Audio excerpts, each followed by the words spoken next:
আসসালামু আলাইকুম। আমিনুল আলম মামুন আজকে হাজির হলাম ফ্রাইড রাইস নিয়ে। ফ্রাইড রাইস কম বেশি আমাদের অনেকের কাছেই অত্যন্ত প্রিয় একটি খাবার। মুখরোচক এই খাবার তৈরি করতে খুব বেশি একটি সময় লাগে না। তো এই খাবার তৈরি করতে আমি নিয়েছি ২টা ডিম, কিছু পেঁয়াজ কুচি, কিছু মটরশুঁটি, কাঁচামরিচ, কিছু মাংস কুচি কুচি করে কাটা, গাজর ও বটবডি। সাথে নিয়েছি পোলাওর চাউল।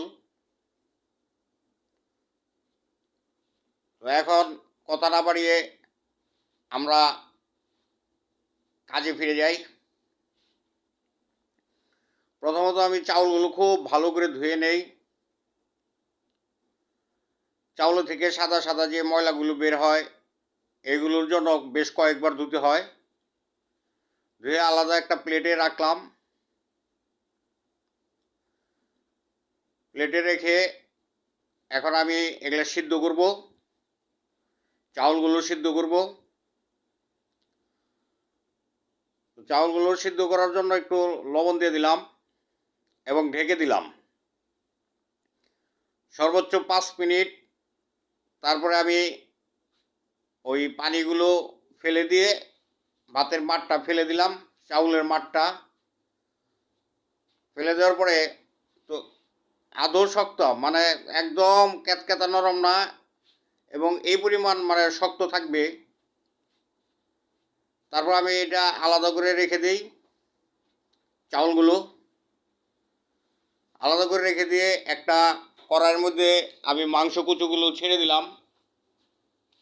সামান্য একটু তেল দিয়ে নাড়াচাড়া করছি, এটা সিদ্ধ করছি বা পোড়া পোড়া করতেছি। তারপর একটু লবণ দিয়ে দিলাম, সাথে একটু সয়া সস দিয়ে দিলাম। সয়া সস দিয়ে আমি নাড়াচাড়া করছি। তারপরে একটু আদা বাটা ও রসুন বাটা দিয়ে দিলাম। তারপর পেঁয়াজ কুচি ছেড়ে দিলাম এবং ভাজতেছি। পেঁয়াজ কুচি ও মাংসগুলো ভাজার পরে সামান্য একটু জিরা ফাঁকি, একটু শুকনা মরিচের গুঁড়া দিয়ে আবার একটু নাড়াচাড়া করতেছি। তারপর 2টা ডিমই ছেড়ে দিলাম এবং ডিমটা নাড়াচাড়া করে ভেঙে দিব। ডিমের মধ্যে সামান্য একটু লবণ দেওয়া যেতে পারে, লবণ দিয়ে নিলাম।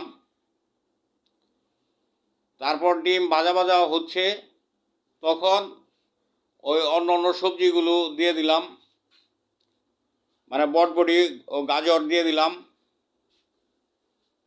তারপর দিলাম মটরশুঁটিগুলো। তো দিয়ে আমি এগুলা নাড়াচাড়া করতেছি, মানে মিশিয়ে দিলাম। তারপর কয়েকটা কাঁচামরিচ দিয়ে দিলাম।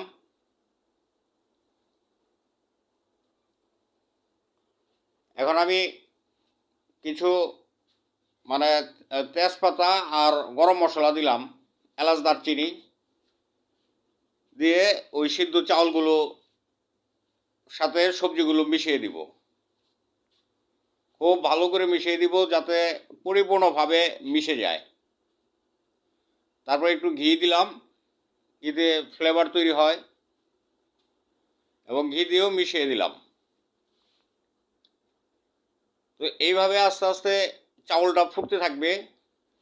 এদিক দিয়ে বেরেস্তা তৈরি করার জন্য আমি কিছু পেঁয়াজ ভেজে নিলাম। তো ভেজে নেওয়ার পরে ওই চাউলগুলো রাইসগুলোর উপরে, ফ্রাইড রাইসগুলোর উপরে বেরেস্তাগুলো দিয়ে দিব।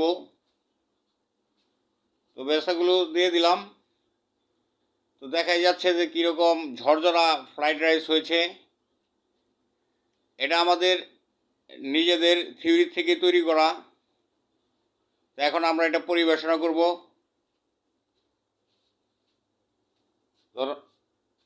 আসলে যে কোনো রান্নাই একটু খেয়াল করলেই পারা যায়।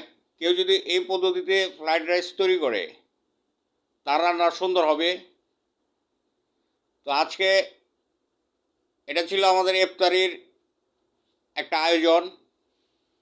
তো ফ্রাইড রাইস চিকেন ফ্রাই দিয়ে খেতে খুব মজা। তো ঝরঝরা হওয়ার কারণে এর স্বাদ বেড়ে যায়। তো রান্না একটি শিল্প, তা পরিবার নিয়ে উপভোগ করুন। সমস্ত রিজিকের মালিক Allah. Thank you so much.